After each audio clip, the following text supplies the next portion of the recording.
Donald Trump's warnings about Greenland were never really about ice or territory. They were a test of pressure, a test of loyalty, a test to see who would stay silent and who would draw a line. This week, Canada answered, loudly, by opening a full Canadian consulate in Greenland. Mark Carney didn't just make a diplomatic announcement. He made a strategic statement.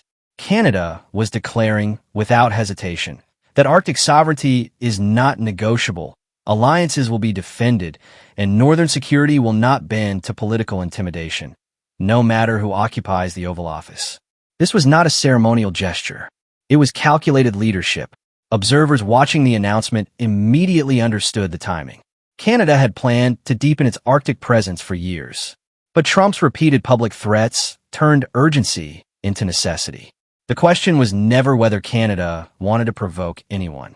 The real question was whether Canada would retreat out of fear. And the answer was unmistakable. Canada did not slow down.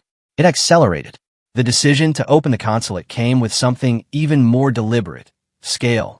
The Governor-General attended. The country's technical head of state. Senior cabinet ministers were present. Indigenous leaders stood alongside them. Dozens of officials traveled together. Even live coverage interrupted a Saturday morning broadcast. This was not coincidence. This was choreography. Carney wanted this moment seen. He wanted Washington watching. He wanted allies paying attention. And he wanted rivals calculating their next move. Canada was not acting quietly behind closed doors. It was acting openly, confidently, and without apology. Because the Arctic has changed. What was once viewed as a distant, frozen frontier has become one of the most strategically contested regions on Earth. Beneath the ice lie rare earth minerals essential to modern technology. Above it, future shipping lanes promise to reshape global trade. Around it, emerging defense corridors will determine who controls the North for decades to come. Every major power knows this. The United States is watching. China is positioning. Russia is expanding. European allies are coordinating. And Canada understands something critical. Whoever helps shape the Arctic's future will shape the balance of global influence.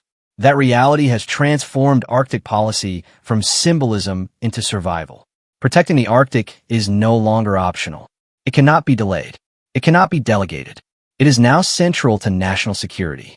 It is about controlling resources, securing supply chains, defending territory, and preventing external pressure from rewriting borders through influence instead of force. That is why this consulate matters. It is not just a building. It is a permanent foothold. It strengthens intelligence sharing. It deepens regional coordination. It reinforces partnerships with Denmark and other Arctic nations. And most importantly, it reduces the space for coercion, manipulation, and strategic ambiguity. Canada is anchoring itself before others try to anchor over it. There are offensive reasons behind this move: shared Arctic defense, collective resistance to foreign incursions, and cooperation against expanding pressure from Russia and others. But there are defensive reasons as well: rare earth minerals, energy reserves, strategic resources that will define economic power in the coming decades. These assets are coveted, and Canada is making sure they are protected. Greenland may be small in population, but it is enormous in importance. And by standing there physically, diplomatically, and strategically, Canada sent a message that reached far beyond the Arctic Circle. This was not about provoking confrontation. It was about refusing retreat. And in a world where power is often tested quietly, Canada chose something far more effective: clarity. Greenland is not a frozen afterthought, no matter how dismissively it was once described. It is a region of shared responsibility, shared opportunity, and shared consequence. Its resources, its economic future, and its sovereignty matter, not just to Greenland, but to every Arctic nation that understands what is at stake. What makes this moment even more powerful is the response it triggered beyond Canada's borders. Greenland welcomed Canada openly. Denmark reinforced the partnership without hesitation. European allies signaled their support. This is what modern middle power cooperation looks like in real life. Not grandstanding, not threats, not dramatic speeches, but alignment, coordination, and action. Carney is not building headlines. He is building networks. He is strengthening institutions. He is reinforcing alliances.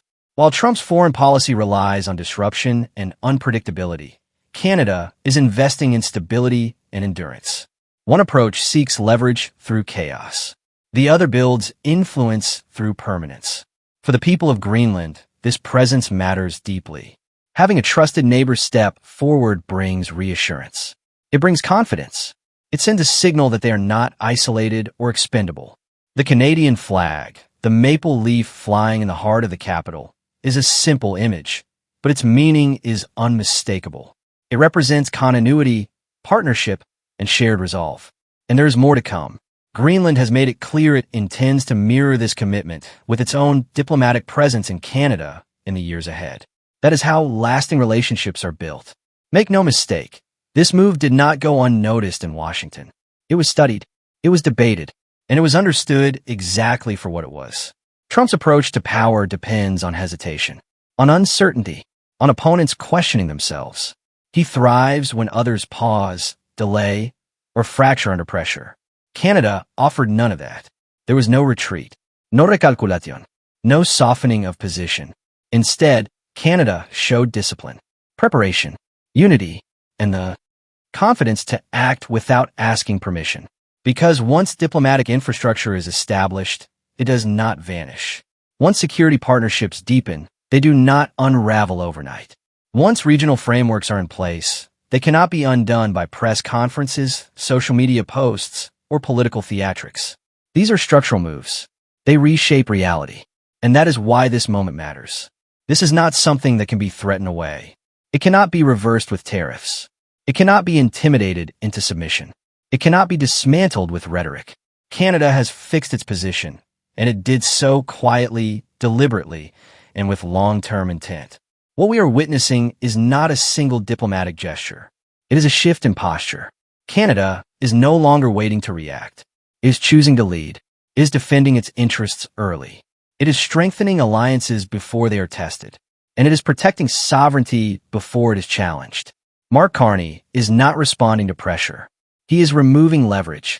And that is how serious nations secure their future. Now the real question is this. Is Canada finally learning how to stand up to Donald Trump with strategy instead of slogans, preparation instead of panic, and unity instead of division? If you believe this kind of serious, independent analysis matters, subscribe to the channel. Support the conversation by liking the video, share it with others, and tell us in the comments what you think Canada should do next. This story is far from over.